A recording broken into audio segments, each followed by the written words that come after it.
Assalamualaikum warahmatullahi wabarakatuh. Shalom, Swastiastu, Rahayu, Sampurasun. Perkenalkan, nama saya Kresna Karlingga. Saya peserta latihan dasar dari Dinas Kebudayaan, Pemuda dan Olahraga. Saat ini saya akan menjelaskan tentang mind map yang telah saya buat, yakni wawasan kebangsaan dan nilai bela negara. Saya mulai dari wawasan kebangsaan. Wawasan kebangsaan adalah cara pandang bangsa Indonesia dalam rangka mengelola kehidupan berbangsa dan bernegara yang dilandasi oleh jati diri bangsa dan kesadaran terhadap sistem nasional yang bersumber dari Pancasila, Undang-Undang 1945, Undang-Undang Dasar 1945, Negara Kesatuan Republik Indonesia, Bhinneka Tunggal Ika, guna memecahkan berbagai persoalan yang dihadapi bangsa dan negara demi mencapai masyarakat yang aman, adil, makmur, dan sejahtera. Wawasan kebangsaan sendiri tidak terlepas dari kisah heroik para penggagas bangsa, para founding father yang sudah berjuang dari awal masa pendudukan Portugis hingga akhirnya menuju ke masa pendudukan Jepang. Namun secara garis besar, sejarah pergerakan Indonesia atau sejarah pergerakan nasional itu dimulai dari terbentuknya organisasi modern pertama di Indonesia, yakni Budi Utomo, sebuah organisasi yang memiliki ADART atau anggaran dasar dan anggaran rumah tangga, serta memiliki landasan hukum yang jelas, memiliki tujuan yang jelas, memiliki masa yang jelas, memiliki anggota yang jelas, dan mereka adalah para mahasiswa kedokteran yang sedang menempuh masa pendidikannya di Stovia atau yang saat ini disebut dengan Universitas Indonesia.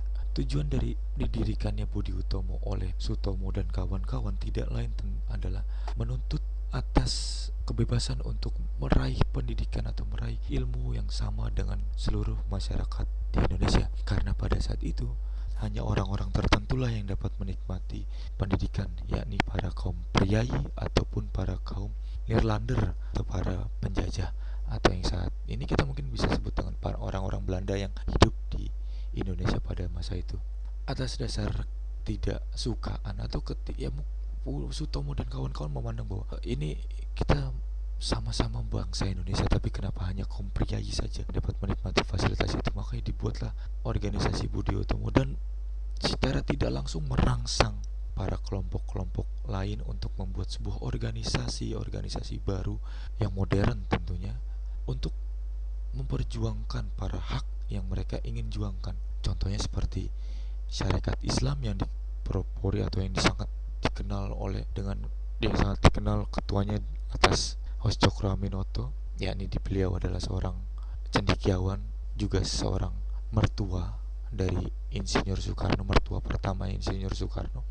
Dan Syarikat Islam sendiri itu bergerak untuk menyelamatkan hak-hak para pedagang muslim di Indonesia yang saat itu tidak dapat menjual barang-barang dagangannya secara bebas karena sudah dimonopoli oleh para priai yang priai itu didukung oleh para Chinese, kelompok Chinese maupun Nederlander. Di perjalanannya, Syarikat Islam sendiri akhirnya terpecah belah menjadi dua sejak kedatangan Henk Snelfit, yakni tokoh komunis dari Rusia, yang bertemu dengan Semaun, yakni ketua pimpinan cabang Syarikat Islam di Semarang. Dan mereka akhirnya membuat sebuah pergerakan baru, bukan lagi atas dasar perjuangan para pedagang-pedagang muslim, namun beralih fungsi menjadi memperjuangkan para hak-hak buruh yang pada saat itu buruh pelabuhan di Semarang. Panjang perjalanannya, SI Merah atau yang kemudian dikenal menjadi Partai Komunis Indonesia itu memperjuangkan hak buruh melalui demonstrasi, melalui mogok kerja, melalui hal-hal yang sangat modern pada saat itu, karena belum pernah terjadi di Indonesia, yang pada saat itu Indonesia masih terkungkung oleh kekuatan militer yang dimiliki para Nederlander atau penjajah. Selain SI atau SI Putih atau SI Merah yang selanjutnya menjadi PKI, juga merangsang para mahasiswa Indonesia yang berada di luar Indonesia, yakni di luar negeri, untuk membangun sebuah kelompok atau organisasi yang disebut menjadi Perhimpunan Indonesia. Guna dari Perhimpunan Indonesia atau Indonesia Vereniging adalah untuk membuat propaganda secara internasional.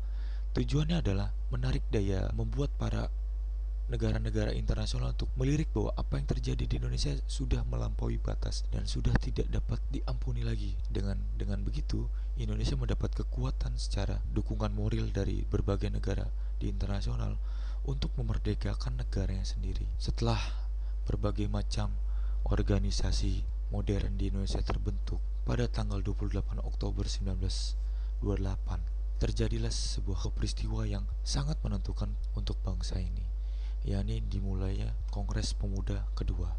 Dilaksanakan Kongres Pemuda kedua dengan tujuan untuk mempersatukan para pemuda melalui 3 poin yang telah sudah ditetapkan pada saat itu, yakni mengakui akan adanya satu kebangsaan, yakni bangsa Indonesia, tanah air Indonesia. Yang kedua, mereka mengakui akan adanya negara yang satu, negara yang berdaulat, yaitu negara Indonesia. Yang ketiga adalah menjunjung tinggi bahasa persatuan, ini bangsa Indonesia. Jika pada Kongres Pemuda yang pertama masih menggunakan bahasa persatuan, ini bahasa Melayu, namun ada perubahan pada Kongres Pemuda kedua menjadi bahasa Indonesia. Perubahan ini disusulkan oleh Muhammad Yamin karena menurutnya kita dengan Melayu tidaklah sama karena kita menaungi berbagai macam suku.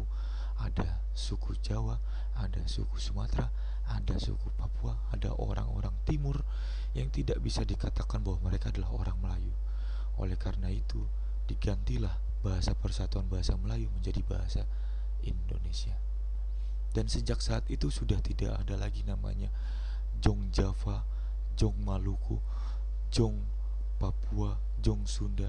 Mereka sudah berlebur satu menjadi, ya, kami adalah warga Indonesia yang sedang memperjuangkan kemerdekaan Indonesia, yang sedang melawan penjajah, yakni Hindia Belanda. Lalu apa maksud dan tujuan ASN mempelajari wawasan kebangsaan? Sebagaimana kita tahu, ASN atau aparatur sipil negara adalah sebagai pelayan publik yang harus terlepas dari intervensi politik, praktek korupsi, kolusi, dan nepotisme. Serta mampu menyelenggarakan pelayanan publik bagi masyarakat dan mampu menjalankan peran sebagai perekat persatuan kesatuan bangsa berdasarkan Pancasila dan Undang-Undang 1945. Setiap ASN harus senantiasa menjunjung tinggi kehormatan negara, pemerintah, dan martabat pegawai negeri sipil, serta senantiasa mengutamakan kepentingan negara daripada kepentingan sendiri, seseorang, atau golongan. Dan itu harus dapat aparatur sipil negara tunjukkan dalam kehidupan sehari-hari. Oleh karena itu, mengerti dan memahami wawasan kebangsaan bagi aparatur sipil negara adalah hal yang mutlak, karena kita sebagai pelayan publik, sebagai orang yang dinilai oleh publik atau masyarakat, kita harus mempunyai integritas yang tinggi, mempunyai rasa akan kebanggaan atas negara yang sangat tinggi demi menjaga nama baik bangsa ini di mata masyarakat. Yang kedua, saya akan menjelaskan tentang nilai-nilai bela negara dari modul wawasan kebangsaan dan bela negara. Bela negara adalah sebuah sikap, tekad, dan perilaku serta tindakan warga negara baik secara perseorangan maupun kolektif dalam menjaga kedaulatan negara, keutuhan wilayah, dan keselamatan bangsa dan negara yang dijiwai oleh kecintaannya kepada negara Kesatuan Republik Indonesia yang berdasarkan Pancasila dan Undang-Undang 1945 dalam menjamin kelangsungan hidup bangsa Indonesia dan negara dari berbagai ancaman. Bela negara sendiri itu bisa dibilang dimulai dari kejadian agresi militer 2 yang dilakukan oleh Belanda pada tahun 1948, ini tepatnya 19 Desember 1948, menguasai ibu kota Indonesia pada saat itu di Yogyakarta, serta menahan Soekarno dan Hatta, yang akhirnya Indonesia secara sistem pemerintahnya telah luluh lantak karena presiden dan wakil presiden sudah ditahan dan diasingkan karena Belanda sudah tidak lagi mengakui akan kemerdekaan Indonesia. Dan bagi Belanda, negara Republik Indonesia pada saat itu adalah masih tanahnya atau jajahannya. Oleh karena itu mereka melakukan agresi militer pada tanggal 19 Desember 1948. Karena sistem pemerintahan Indonesia saat itu sedang berada di posisi terendahnya, atau dikarenakan sang presiden dan sang wakil atau yang biasa disebut proklamator ditawan oleh Belanda, maka Mr. Syarifuddin Prawiranegara membentuk sistem pemerintahan darurat Republik Indonesia atau PDRI untuk menjaga kelangsungan negara, untuk menggantikan posisi Soekarno dan Hatta selama mereka ditawan. Mr. Syarifuddin yang disebut juga sebagai kabinet darurat menjalankan sistem pemerintahannya dari tanggal 22 Desember 1948 sampai 13 Juli 1949. Menjelang pertengahan tahun 1949, posisi Belanda semakin terjepit. Dunia internasional mengancam agresi militer yang dilakukan oleh Belanda ke Indonesia. Sedangkan Indonesia, pasukannya tidak pernah berhasil berkuasa secara penuh. Ini memaksa Belanda menghadapi Republik Indonesia di meja perundingan untuk menyelesaikan pertikaian yang telah berlangsung sejak Desember 1948. Belanda memilih berunding dengan utusan Indonesia, yakni Insinyur Soekarno dan Dr. Andes Muhammad Hatta, yang ketika saat itu menjadi tawanannya. Perundingan itu menghasilkan perjanjian Roem-Royan. Roem-Royan adalah perjanjian yang disepakati oleh kedua belah pihak yang berisi tentang memerintahkan pengikut Republik Indonesia yang bersenjata untuk menghentikan perang gerilya. Yang kedua, bekerja sama dalam mengembalikan perdamaian dan menjaga ketertiban dan keamanan. Yang ketiga, turut serta dalam konferensi meja bundar di Den Haag dengan maksud untuk mempercepat penyerahan kedaulatan yang sesungguhnya lengkap kepada negara Indonesia Serikat dengan tidak bersyarat. Belanda, perjanjian Roem-Royan ini berisi Belanda menyetujui kembalinya pemerintah Republik Indonesia ke Yogyakarta, menjamin penghentian gerakan-gerakan militer dan membebaskan semua tahanan politik, tidak akan mendirikan atau mengakui negara-negara yang ada di daerah yang dikuasai oleh Republik Indonesia sebelum tanggal 19 Desember 1948, dan tidak akan meluaskan negara atau daerah dengan merugikan Republik Indonesia. Menyetujui adanya Republik Indonesia sebagai bagian dari negara Republik Indonesia Serikat. Negara Indonesia Serikat berusaha dengan sungguh-sungguh supaya konferensi meja bundar yang akan diselenggarakan di Den Haag diadakan sesudah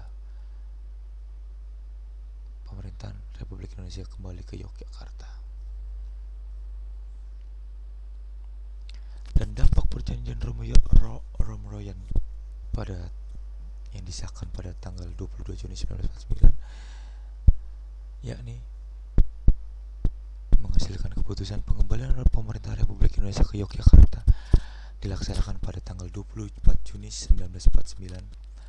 Pasukan Belanda akan ditarik mundur dari Yogyakarta 1 Juli 1949. Pemerintah Republik Indonesia kembali ke Yogyakarta setelah TNI menguasai keadaan sepenuhnya di daerah itu.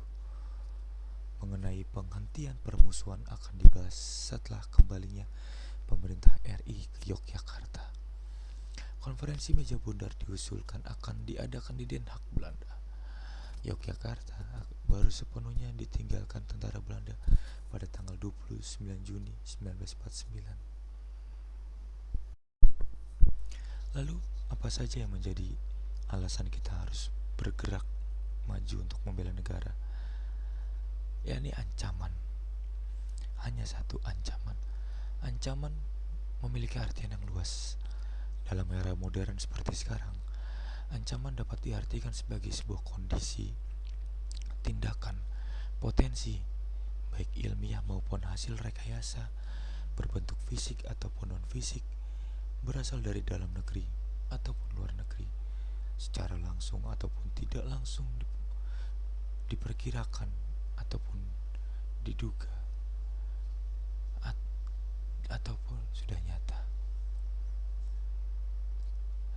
yang dapat membahayakan tatanan serta kelangsungan hidup bangsa dan negara dalam rangka pencapaian tujuan nasionalnya. Ancaman secara ilmiah itu dapat dilihat dari bencana alam. Kenapa bencana alam bisa dianggap sebagai ancaman? Karena dapat ya yang seperti yang kita ketahui adalah Indonesia berada di lempengan magnet yang dapat kapan saja mengguncangkan pulau atau dataran di Indonesia yang nantinya akan mengakibatkan gempa bumi, tanah longsor, tsunami, dan segala macamnya. Hal ini dapat dianggap sebagai ancaman karena syaratnya terbentuk sebuah negara selain adanya wilayah definitif yang tetap dan juga adanya warga negara.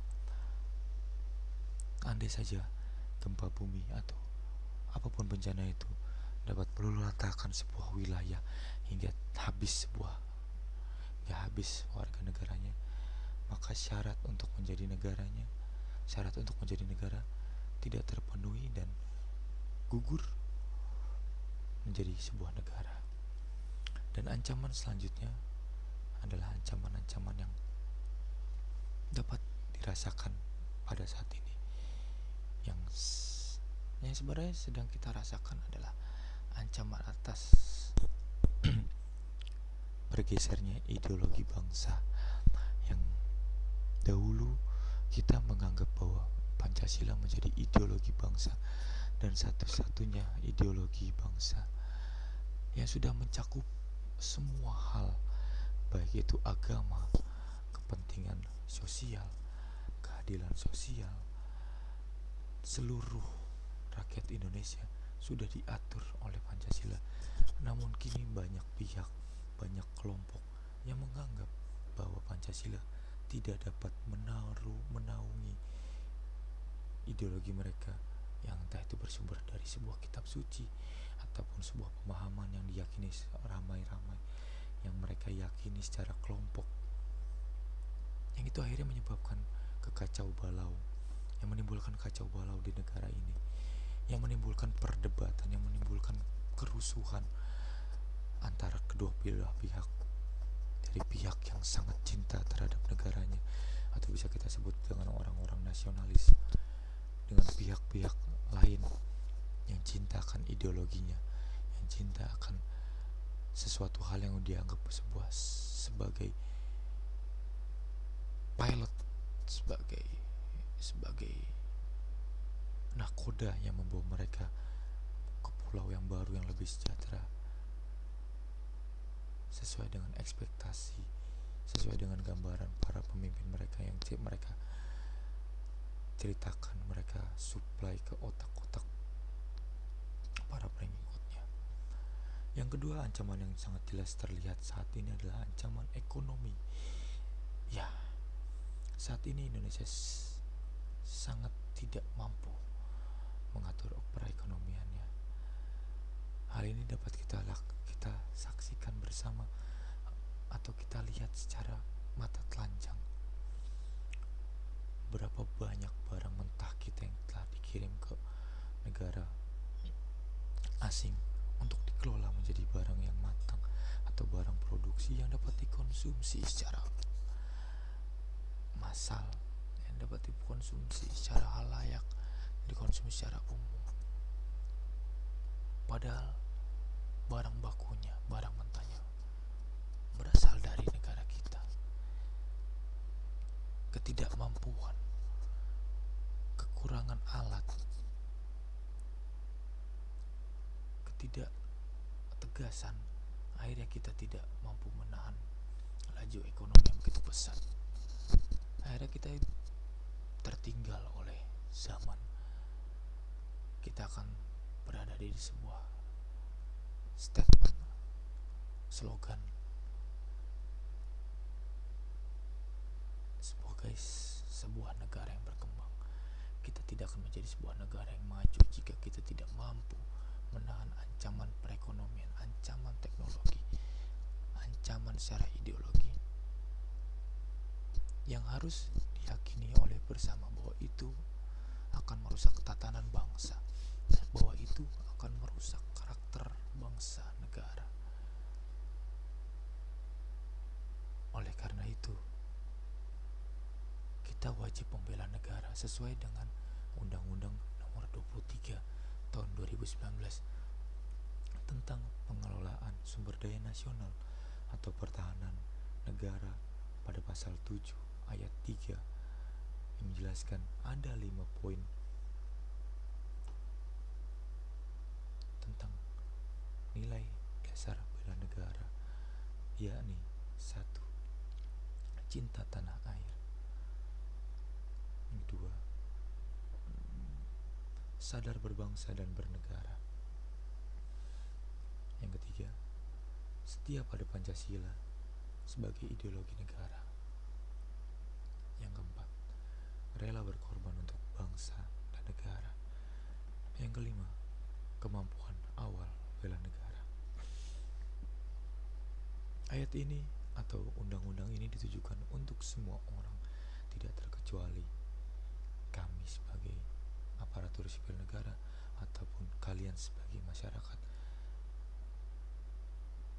Peraturan ini, undang-undang ini ditujukan untuk kita semua agar kita mampu menjaga keutuhan bangsa dan negara, agar kita mampu menahan globalisasi, kita mampu menunjukkan bahwa negara kita memiliki karakter yang kuat, memiliki karakter yang khas.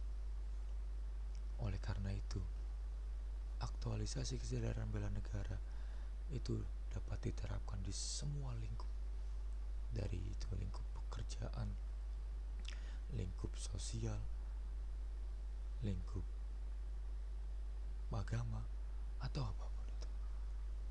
Dan wajib adanya namanya pembinaan kesadaran bela negara agar kita terus digembleng, agar terus kita diingatkan bahwa kita tuh adalah warga negara Indonesia yang memiliki ideologi satu, yakni Pancasila, yang cinta pada tanah air negara kesatuan Republik Indonesia, yang rela, yang sadar akan berbangsa dan negara, yang mampu untuk bela negara kita sendiri.